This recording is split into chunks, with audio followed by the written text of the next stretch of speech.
मैं माननीय प्रधानमंत्री जी को धन्यवाद देता हूं कि आज उन्होंने लाल किले से एक बार फिर से भारत में एक यूनिफॉर्म सिविल कोड लागू करने के लिए बल दिया है।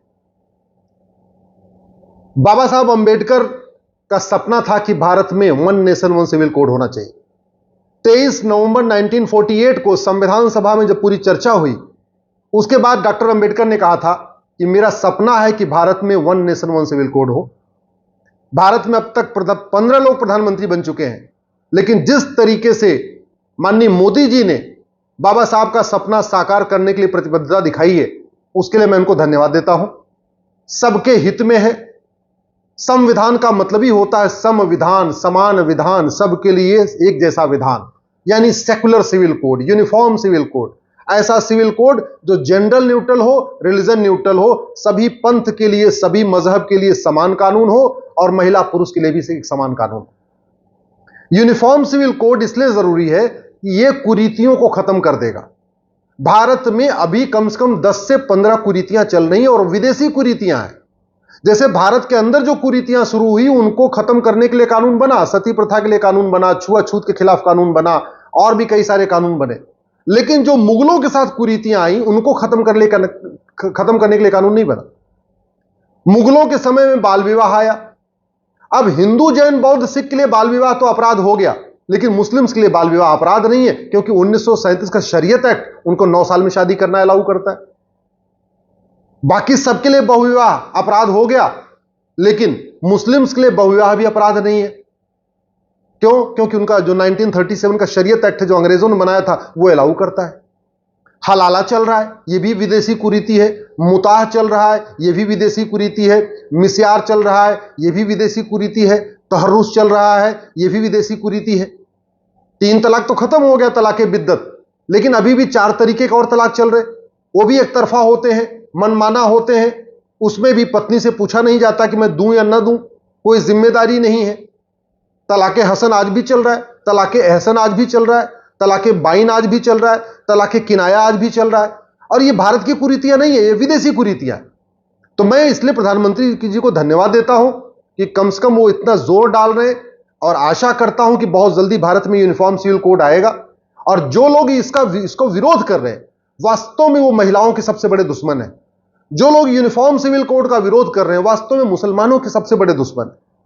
आखिर यूनिफॉर्म सिविल कोड आएगा तो क्या बदला गया, इसको आप समझिए।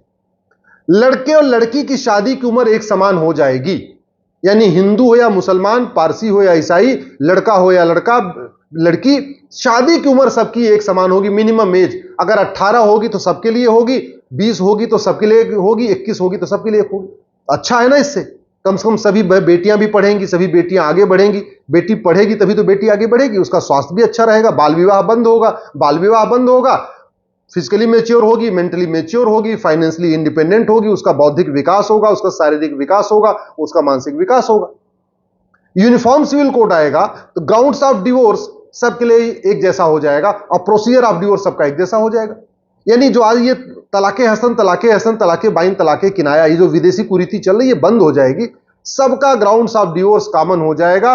नपुंसकता के आधार पे होगा तो सबका होगा, बाजपन के आधार पे होगा तो सबका होगा, कोड के आधार पे होगा तो सबका होगा। जो भी ग्राउंड्स ऑफ डिवोर्स होंगे सबके लिए कॉमन होगी। प्रोसीजर ऑफ डिवोर्स सबका कॉमन हो जाएगा, सबका कोर्ट के जरिए होगा, कोर्ट के बाहर किसी का नहीं होगा। तो इससे तो सबका फायदा है। इसमें रिलीजन कहां से आ गया बीच में? अगर बच्चा गोद लेने का अधिकार हिंदू, जैन, बौद्ध, सिख को है तो मुस्लिम बेटियों को भी बच्चा गोद लेने का अधिकार मिल जाएगा। बच्चे के भरण पोषण का अधिकार हिंदू, जैन, बौद्ध, सिख को है, हमारी मुस्लिम बेटियों को भी बच्चा भरण पोषण का अधिकार मिल जाएगा। माता पिता की देखभाल का अधिकार हिंदू, जैन, बौद्ध, सिख में है, हमारी मुस्लिम बेटियों को माता पिता की देखभाल का अधिकार मिल जाएगा। विरासत का एक समान अधिकार हिंदू, जैन, बौद्ध, सिख में है, मुस्लिम बेटियों को भी मिल जाएगा। वसीयत का एक समान अधिकार हिंदू, जैन, बौद्ध, सिख में है, मुस्लिम बेटियों को भी एक मिल जाएगा। एक पति एक पत्नी का नियम हिंदू, जैन, बौद्ध, सिख पे लागू होता है तो हमारे मुस्लिम भाइयों पे भी लागू हो जाएगा। भैया एक पति एक पत्नी सबको करना है, और ये तो जरूरी भी है। अल्टीमेटली 4 शादी करना ये रीति नहीं है, कुरीति है। ये प्रथा नहीं है, कुप्रथा है। हलाला कुप्रथा है, मुताह कुप्रथा है, मिस्यार कुप्रथा है। और हमारा संविधान रीतियों को प्रोटेक्ट करता है, कुरीतियों को नहीं। आर्टिकल 25 में राइट टू रिलीजन है, आर्टिकल 29 में राइट टू कल्चर है, राइट टू कस्टम है। लेकिन ये जो राइट टू कस्टम है ये रीतियों को प्रोटेक्ट करता है, कुरीतियों को नहीं, प्रथा को प्रोटेक्ट करता है, कुप्रथाओं को नहीं। तो इसलिए, और आर्टिकल 44 स्पेशली कहता है कि भारत में यूनिफॉर्म सिविल कोड होना चाहिए, और समान नागरिक संहिता तो हमारे भारत के संविधान की आत्मा है। आज की डेट में जो संविधान चल रहा है, जो कानून चल रहे हैं, ये बिना आत्मा के चल रहे हैं, क्योंकि यूनिफॉर्म सिविल कोड तो लागू नहीं हुआ। बाकी जगह यूनिफॉर्मिटी है, लेकिन इस पर लागू नहीं हुआ। तो इसलिए बहुत फायदा होगा इससे। जो लोग इसका विरोध कर रहे हैं, चाहे राहुल गांधी विरोध कर रहे हैं, या अखिलेश विरोध कर रहे हैं, या ओवैसी विरोध कर रहे हैं, मैं इनसे पूछ रहा हूं कि भारत के संविधान में कहां लिखा हुआ है कि शरीयत आपको लागू करने के लिए मिलेगी? कहां लिखा हुआ है कि हलाला मुताह मिस्यार करने को मिलेगा? कहां लिखा है आपकी विदेशी कुरीतियां आप जारी रख सकते हैं? अरे भारत का संविधान आर्टिकल 25 में जो राइट फ्रीडम ऑफ रिलीजन देता है, वो फ्रीडम ऑफ रिलीजन ठीक से पढ़ लीजिए आर्टिकल 25 को, झूठ बोलना बंद करिए। लिखा हुआ है subject to public order, health and morality.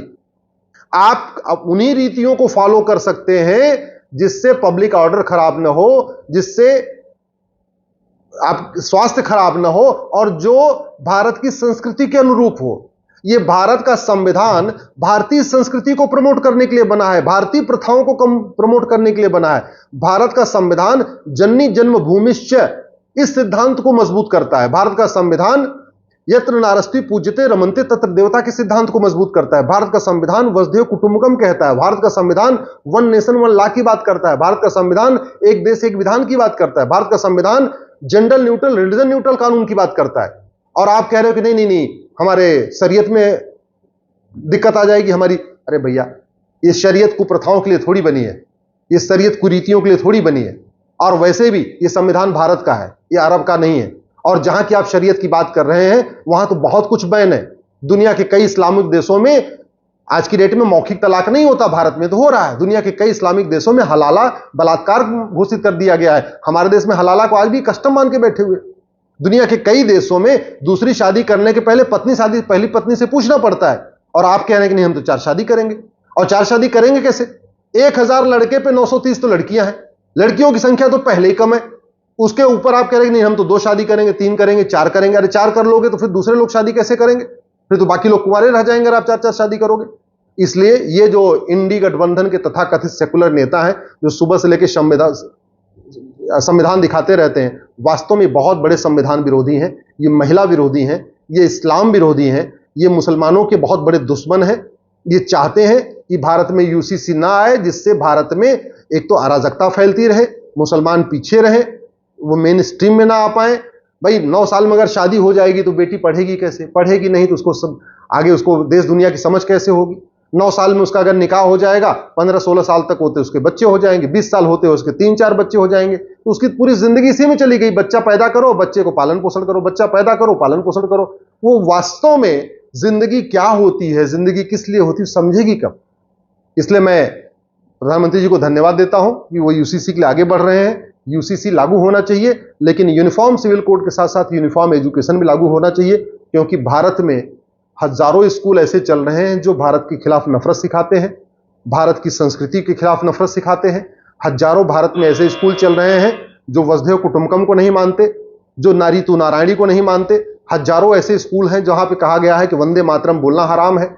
हजारों ऐसे स्कूल चल रहे हैं जहां पे भारत के त्योहार को मनाना, भारत की संस्कृति को मनाना, भारत की विचार को आगे बढ़ाना, इसके खिलाफ नफरत सिखाई जा रही है। तो यूनिफॉर्म सिविल कोड भी होना चाहिए, यूनिफॉर्म एजुकेशन भी होना चाहिए। मैं प्रधानमंत्री जी को धन्यवाद देता हूं और आशा करता हूं कि बहुत जल्दी संविधान के अनुसार यूनिफॉर्म सिविल कोड भी आएगा और यूनिफॉर्म एजुकेशन भी लागू होगा। देखिए, सत्ता आएगी जाएगी, लेकिन देश तब बचेगा जब कानून सबके लिए एक होगा। पॉलिटिकल पार्टियां आएंगी जाएंगी, नेता आएंगे जाएंगे, सांसद बदलते रहेंगे, विधायक बदलते रहेंगे, मंत्री बदलते रहेंगे, लेकिन जो सबसे आवश्यक ही है कि कानून ऐसा हो कि आदमी गलत काम न कर पाए। और चूंकि भारत में संविधान है और भारत एक सेकुलर देश है, हमने तो संविधान में सेकुलर भी जोड़ दिया इमरजेंसी के दौरान, ऐसे में एक मजहब के लिए अलग से विधान मानना यह बिल्कुल गलत है। मेरा व्यक्तिगत मत है कि 1872 का जो क्रिश्चियन मैरिज एक्ट है यह खत्म होना चाहिए। 1936 का पारसी मैरिज एक्ट भी खत्म होना चाहिए। 1937 का शरीयत एक्ट भी खत्म होना चाहिए और सबके लिए वन नेशन वन लॉ होना चाहिए। नहीं तो अगर अलग अलग कानून चलेंगे तो मजहबी उन्माद फैलेगा अलग अलग मजहब के आधार पे कानून चलेंगे तो कभी देश की एकता अखंडता मजबूत नहीं होगी। मजहब के आधार पे कानून चलेंगे, आपस में भाईचारा कभी स्थापित नहीं हो पाएगा। देश में एकता बढ़े, भाईचारा बढ़े, एक देश एक विधान आगे बढ़े, एक भारत से श्रेष्ठ भारत बने, उसके लिए जरूरी है कि भारत में यूनिफॉर्म सिविल कोड हो और यूनिफॉर्म एजुकेशन हो।